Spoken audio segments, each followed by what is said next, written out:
Hello everyone. In this video we are going to discuss about child health nursing subject in that fourth unit, that is the disorders and health problems of a child. Okay, in that one disease condition is there, that is the protein energy malnutrition. Okay, in that third video we are going to discuss, okay, part 3. Okay, in this video especially we are going to discuss about secondary causes of protein energy malnutrition.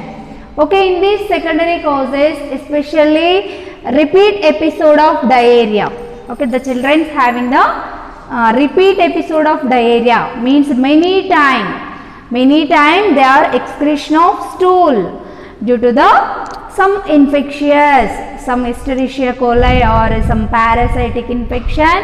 The children or infants, they are lose their nutrients at the wastage of the stool. Okay, due to this reason the child may have the one problem, that is the protein energy malnutrition. Okay, next another one is the vomitings. Okay, vomitings means that the child is taking, the infant is taking food. Okay, the food should not digested. Okay, sometimes due to the excessive eating or due to the especially liquid diet they are taking, or sometimes oil diet they are taking. Okay, the food is not digested properly. Okay, sometimes sphincters, okay, esophageal sphincter and the stomach pyloric sphincter. Okay, in that the sphincter should not closed after completion of food. Okay, after completion of eating, the sphincter should be immediately closed. When we are taking food, the food should be enters or reaches the stomach. After reaching, the sphincter should be closed. Okay, the food should not back up, or the food should not regurgitated. Okay, sometimes due to the sphincter problems or stomach fullness, or sometimes due to the constipation, or sometimes digestive problems. Okay, the digestive enzymes not released in the digestive system. Due to these reason or excessive activity or hyperactivity of vagus nerve. Okay, due to these reasons the child having the vomitings. Okay, they are taking well nutritious food. Okay, well or rich protein diet, but the food should not digested in the body. Okay, the food should be vomited continuously. The children should be vomiting means the child will have the problem of protein energy malnutrition. Okay, next one is the another cause congenital diseases. Okay, due to the congenital diseases, for example, especially the children are having the cleft lip or the cleft palate.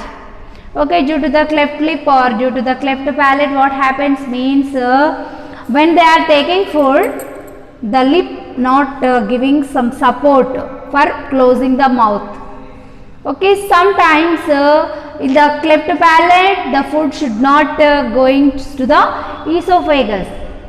Sometimes the food should be enters into the trachea. Okay, due to these disease condition, due to these congenital malformation, the child may suffering with the nutritional problem. Means in the body they are having good appetite. Okay, they are having good appetite. They wants to eat something, but some physical structures in the body like lips or the palate, okay, they are not to give support for taking food. Okay, due to these reasons the child may be prone to get one disease like PEM. Okay, sometimes congenital malformations or the congenital diseases like esophageal atresia. Means in the esophagus, okay, this is the esophagus, this is the trachea. Okay, in between there is no connection. Okay, esophagus only for the entering of food. Okay, from the mouth to stomach it will be there, that is the esophagus. When we are taking food, the food should be enters through the esophagus, it will be reaches to the stomach. Okay, what is the use of trachea? Through the nose we are taking some air or oxygen that will be enters to the lungs through the trachea. Okay, this is the main function of trachea and esophagus. Okay, in between there is no connection. Okay, in between there is no connection, but sometimes the children having abnormal connection. This is the esophagus, this is the trachea. In between sleeping line, that is the abnormal connection. When the child is taking food through the esophagus, the food should be enters into the trachea. Okay, sometimes the food should be reaches the lung. The child having the choking problem means breathing difficulty. Okay, due to these reasons the child not taking sufficient food. Okay, due to this the child may suffering with the protein energy malnutrition. Okay, next another one is the serious organic disorders. Okay, sometimes in the body some organic disorders increased means due to that effect the child may suffering with the disease condition like protein energy malnutrition. Okay, next sometimes metabolic disorders. Okay, protein metabolism, fat metabolism, carbohydrate metabolism. Okay, in the stomach or in the liver. Okay, through the pancreas some insulins or some enzymes. Okay, these are releases. The enzymes will be digested this type of proteins, fat, carbohydrates, or releases some calories, some energy. Okay, in the time the proteins digestion or fat digestion or caloric digestion, there is no release of enzymes in the body. Okay, this metabolism should be failure. Okay, due to this improper metabolism or due to the failure in the metabolism, the child may have the one disease condition, that is the protein energy malnutrition. Okay, these are the causes for the protein energy malnutrition. Okay, next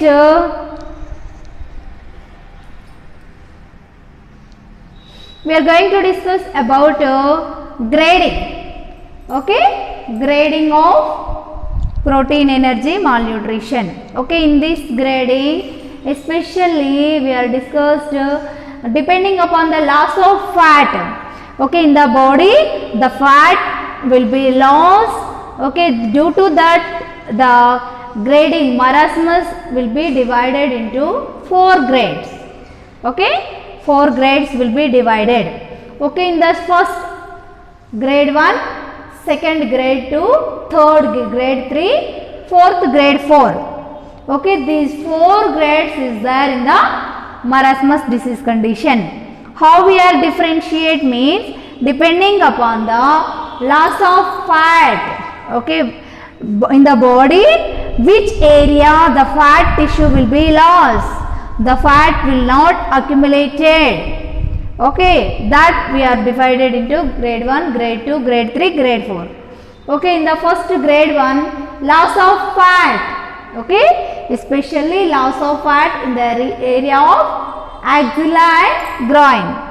Okay, in the infants, especially in the axillary region, the axilla is there in the below the upper limbs. Okay, in this the axillary region the fat tissue should be lost. Another one is in the groin region, especially lower limbs. Okay, in the area of at the starting of lower limbs, that area we are called as the groin region. Okay, in that region the fat tissue should be lost. Okay, at the starting point of upper limbs. Okay, that part we are called as axilla. In that region loss of fat. Okay, that we are called as the grade 1. Okay, next grade 2. Okay, in this grade 2 what happens means loss of fat. Okay, the fat tissue should be lost especially in the area of abdominal wall. Okay, at the abdominal wall means the abdomen is there in the human body, especially it will be divided into thoracic region. Okay, below the thoracic region, that is the abdominal area, especially the abdominal wall should be lost fat. Okay, another one is the gluteal region. Okay, it will be gluteal region, it is the back side of lower extremities, especially buttocks. Okay, in the gluteal region the child will be lost fat. Okay, that we are called as the grade 2 marasmus. Okay, abdominal region plus gluteal region, the child will be lose the fat, that we are called as the grade 2 marasmus. Okay, next one is the grade 3 marasmus. Okay, in this grade 3 what happens means loss of fat, especially chest region. Okay, in the thoracic cavity, especially in the chest region, the fat tissue should be less. Okay, there is no fat accumulation in the chest region. Okay, then we are called as the grade 3 marasmus. Sometimes in the spinal region means back side of the body. Okay, spinal cord is a backbone of the body. In the spinal cord there is no accumulation of fat, that we are called as the grade 3 marasmus. Okay, next one is the grade 4 marasmus. Okay, in this grade 4 what happens means at the buccal pad of fat. Okay, the fat should be less in the buccal region of the body of children.